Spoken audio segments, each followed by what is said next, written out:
We have had the opportunity to spend some time together.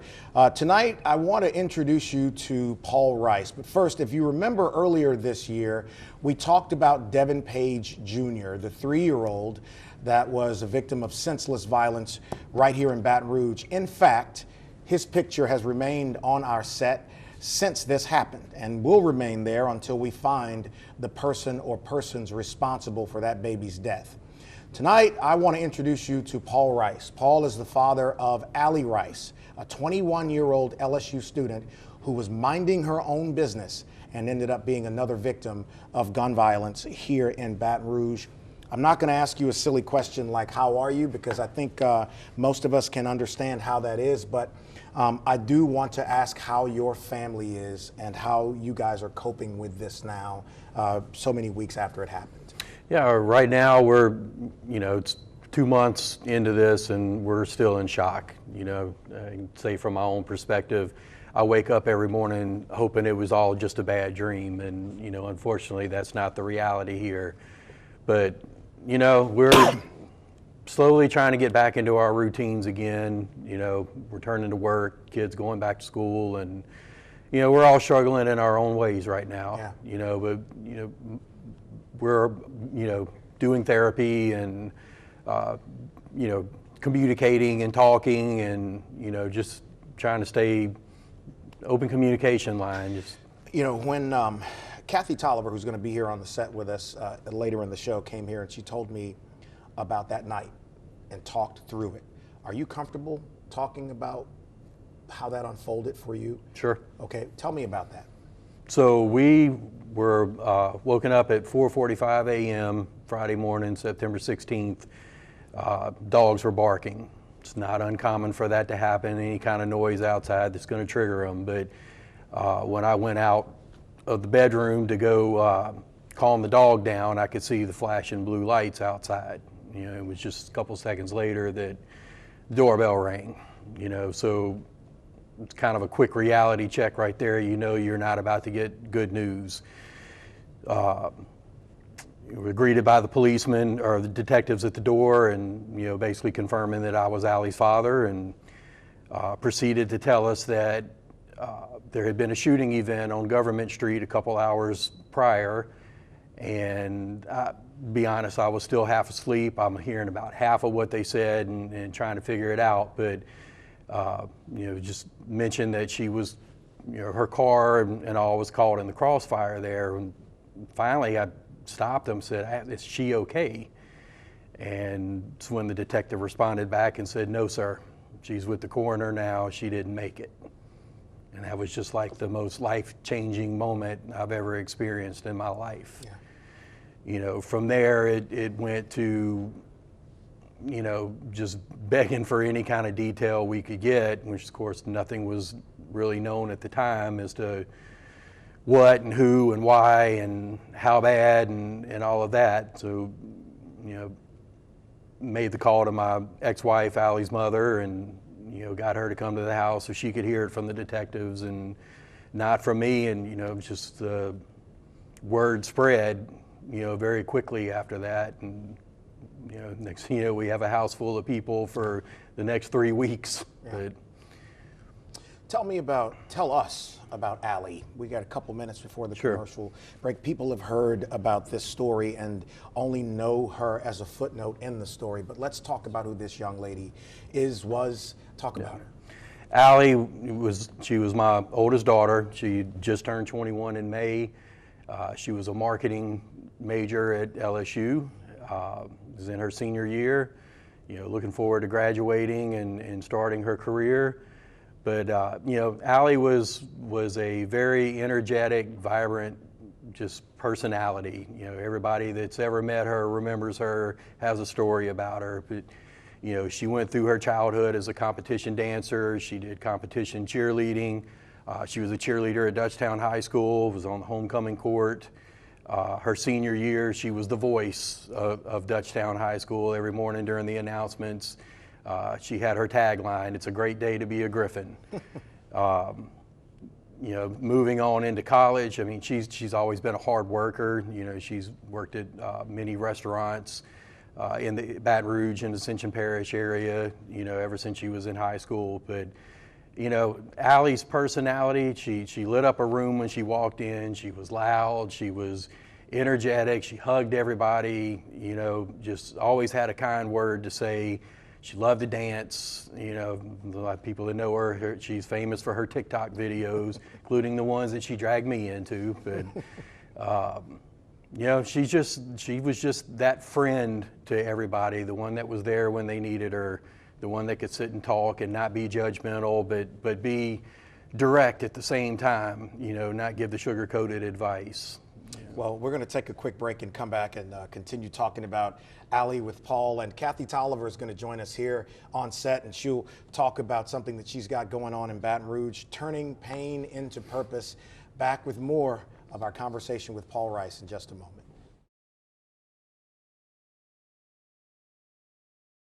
Continuing our conversation with Paul Rice, the father of Allie Rice, talking about her at LSU, marketing, and wanting to get into that. Why'd she choose marketing? What was the...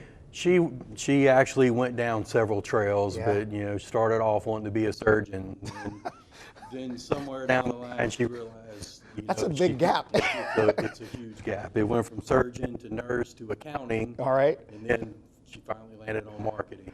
Well, with you talking about her loving to help people and talk to people, that's the biggest attraction to being in advertising and marketing is you help people make their dream come to fruition. That's the big fuel I get. And she was creative, yeah. So that... so it's interesting. We were talking anything else before I move on? Anything else about Allie you want people to know? She was wonderful. She's missed by a lot of people right now. We were talking about something during commercial break that I found hard to believe. I actually did not know this until you just said this to me. I did ask Paul if Allie's social media pages were still live, and he said, yeah, they're live, her TikTok, her Instagram, and her Facebook. And he said the most unbelievable thing to me, that there are people going into the comment section actually applauding her death.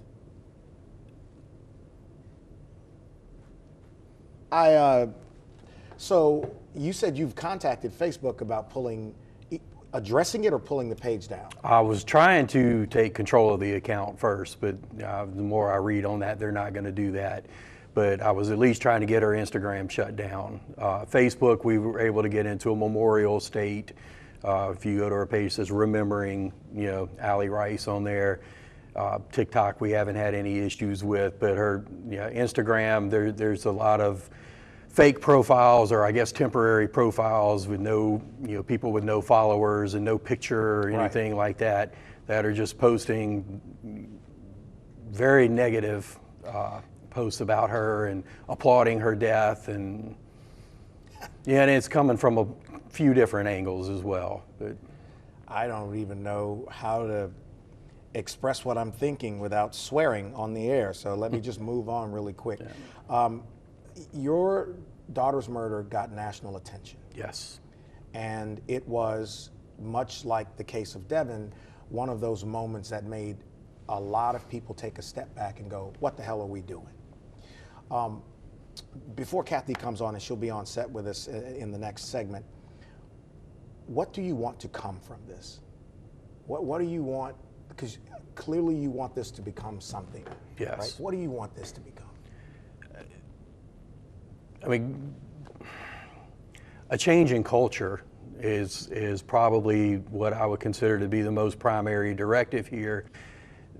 Shooting people, especially innocent victims like Allie was and Devin was in his case, it's not the answer. Nope. There's got to be some form of training, some form of counseling, or something that these kids can participate in that's going to change the way that they think.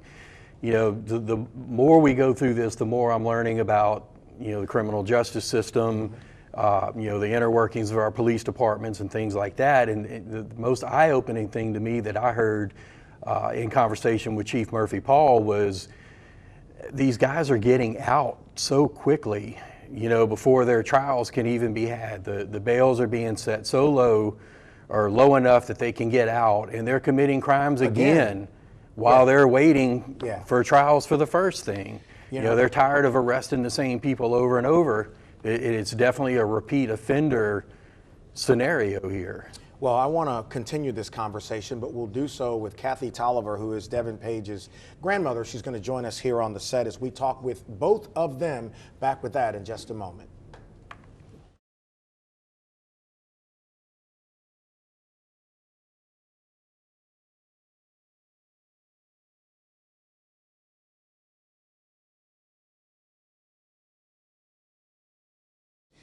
Back, and this time with Cathy Toliver, the grandmother of Devin Page Jr. Cathy has been on the show before, just recently at the F.G. Clark Activity Center, hosted the Table is Spread, an event to not only celebrate Devin, but also bring people together. And you were here as Paul was talking a second ago, and it's eerily reminiscent to me about when you came on to talk about what you had gone through when your daughter had called you. Before this, we taped the show today, y'all had never met. Never met. And you had some time to talk before, Yes. Before we started the show. And I just want to ask, what was it like meeting each other, knowing the similarities of your circumstances, and what would you share about your conversation? You know, meeting Mr. Rice, immediately my heart began to, just go pitter patter. It was just racing because I'm thinking this man is in the same shoes that we are in. And my daughter, Cathy Toliver, she had been trying to reach out to the Rice family because she just felt that, she said, Mom, there's got to be some type of connection here. She said, I just need to meet this family. And she wanted to get over to their place and bring some flowers. But due to everything that's been going on, we hadn't had that opportunity, but we're looking forward to it with the event that you have coming up to come together. I think, when Mr. Rice was talking, I was tearing up. I was reliving it all over again. So, St. Paul, meeting Cathy and having a chance to talk, knowing, and I want to tell you something about Paul. When we first got a chance to talk, and we were talking about an initiative, the initiative that I mentioned to both of y'all, and we talked, and he texted me after that to ask about y'all and Devin's case. Amen. And I thought to myself, that's the nature of humankind and people that we sometimes don't talk about enough, is that we do care about others. There are those of us who can be going through something and still care about someone else. And the fact that he, so recently having experienced what he's gone through, still wants to know about what's happening with you and your family, I thought was amazing. But the same question, Paul, about meeting Cathy and the conversation that y'all had. Yeah, I mean, as soon as I found out who she was, first thing I wanted to do was run up and hug her, and I did. Yeah, it's hearing, what she said about her daughter just now, wanting to reach out to our family and all. That's, it's very touching. I mean, we're all in this together. Whether these things are directly related or not. Right. It's still the same outcome. We're experiencing the same pain, and we're going through the same grief right now. So, it was very touching that she wanted to reach out to us, and I'm going to make sure that we will get together with her and have an opportunity to speak. I asked Paul in the last segment about, and I don't know that I've asked you this, but about what you want to come from this. We've talked about the event, but what is the one thing you want to live on 100 years down the road after this? My takeaway from all of this would be, the campaign that I'm starting, that I've been talking about, Help 5 Stay Alive. If someone would have spoken to the person who murdered my grandson, who blew his brains out, he was only 3. If someone had talked to that person, I believe they would have talked that person down off the ledge. We don't ask questions. We don't inquire about, how was your day? Something as simple as, how was your day? Please talk to people. Call them at least once a week and find out their mental state. You had the doctors on earlier. Find out their mental state and see what's on their mind, because whatever they're discussing at that time is, you'll know what they're going to do next. Same thing. You talked about changing in culture. which is true because there's so many of these angry young men who are just absolutely savaging communities across this country. And then when people see you, they don't realize that there are other people connected to it, like specifically to these kids. There's family, there's friends, there's people connected to them. And I just think it's if you had the chance to speak to lawmakers, if you could get lawmakers from every level into a room to hear the two of you to say what you want to see happen, what would you tell them? Get this problem under control. Whatever means that takes. You know, I liked a lot of the things that Judge Johnson said last week on your show. There's a lot of great initiatives going there, but let's get these guys processed quicker. Let's keep them locked up when they need to be, and let's not have this repeat offender culture that we've got right now. A revolving door. And also, and I'm going to add to that, they need something to do.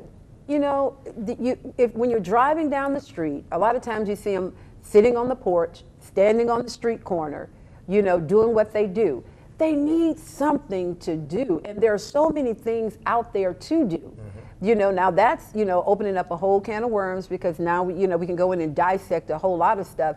But these young people today, they need something to do, starting with being at home. We're going to come back, continue with Paul and Cathy, and tell you about an initiative named after both Devin and Allie. I'll tell you about that in just a second. Stay right there.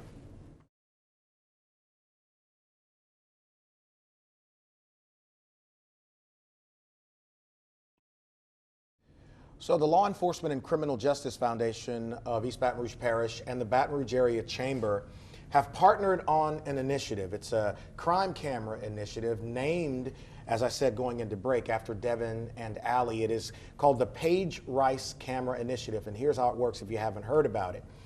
We have targeted high crime areas across East Baton Rouge Parish, and we have about 25 cameras that we are going to give to people who would like to have a camera. We will pay for the installation, the camera and the installation, connect it to the Crime Information Center at the Sheriff's Office and the Real-Time Crime Center at BRPD. Because as the chief has said, Cathy and Paul, these cameras have become witnesses where people are not willing to speak up because they are afraid of retaliation. You remove that completely with having these cameras. And these cameras are 360 degrees. They're, you know, great technology. They feed into these crime centers. And with these cameras, we would know more about the perpetrators of the murders of these kids. And I think that's important. And I spoke with both of you before putting the name on the initiative because I wanted to be sure that you were comfortable with that, and you both were. And I wanted to ask you, A, why you're comfortable with that happening and what you hope we can accomplish with these cameras going up, and the first of which we hope to get up in a couple of weeks. First of all, I want to say thank you from the depths of my family's heart. Thank you, because you have supported us, and now I see you reaching out to the Rice family. You are, like my grandfather would say, top of the line. We thank you. Thank you. When it comes to that, one of the things that happened in our situation was that there were no cameras. So we didn't see, I mean, the person was shooting and shooting and just spraying, I think maybe 40 bullets. The first bullet hit my daughter's window. And the first thing the management company asked us, were there cameras? You know, there were no cameras there. It is important, it is imperative to have that, because people are, I often say this, until it happens to you, you won't get involved. You just won't get involved until it happens to you. So what we want to do in supporting you with this is that this is the way now. Point them to the cameras. Right. Let the cameras talk. And before Paul jumps in to reply to this, we also want to say a part of the initiative also gives businesses the opportunity to purchase a camera so we can get even more of them. So a business can make a donation to the 501c3. It goes right to purchase the camera and then get the connection. Nobody's making money off this. We want to cover this city in these cameras. And one of the things that cameras can do in addition to after the fact information is they can also be a deterrent, because in some cases when people know there is a camera, they're less likely to commit these crimes. But Paul, about the initiative and what you hope we can accomplish. Well, you kind of just took the words out of my mouth there, but I mean, second what Ms. Cathy said there, I mean, for us, I'm honored to have Allie's name on this. One of the biggest problems, you know, that's as the investigation began and even as it continues here, is the location where Allie's murder occurred. Nobody has footage, and that's, you know, very disappointing. I mean, to me as a businessman myself, would want my property protected. Right. But, you know, had these businesses in this area had this footage available, I think we could have had answers a lot quicker. I also agree with what you said about the deterrent. You know, knowing that there's a camera there, you're less likely to do something. Right. But, you know, in our case, of course, with the incident happening there and then Allie's memorial site at the spot where it happened, vandalized twice. Right. You I know, want to ask you about something. You were sitting over there when Paul and I talked about people going onto this young woman's social media page and applauding her death. That's beyond appalling, but is also a symptom of the sickness happening across our country right now. Absolutely. When I heard him, I hadn't heard that, but when I heard him say that, I was like, now who would do that? Yeah, who would do that? And we need to raise up. Because until you have sat in Mr. Paul Rice's shoes, until you have sat in my shoes, you just, you know, you don't know this type of pain. You don't know what we're feeling. You don't understand it. And for people to be so evil, people to be so evil. I cannot. To do that. I apologize. Let me give you a hug. I apologize. You know, I'm so sorry that happened. The evil in this world, let me tell you, until Jesus returns, it's still going to be here, but we can come together to make it better. And that's what I wanted to ask you about. Make no mistake about it, we need to catch the people who did this to both of your families. Yes. But in terms of where we go from here, how do we begin to come together, to not make everything about being divided, because we have to figure this out. Because the evidence of this, with Allie being a 21-year-old young woman, Devin, 3-year-old baby, 2 different races, gender, it affects us all. So what do we do about it? You know, I got 30 seconds, he's telling me. So 30 seconds. So, you know, coming together, it's all about a decision. When you're sitting on your couch and you're thinking, okay, we're listening to this interview, what can we do? Make a decision to get involved. I appreciate you both. God bless you both. Thank you. Thank you, Clay. See you next week. You guys have a great weekend.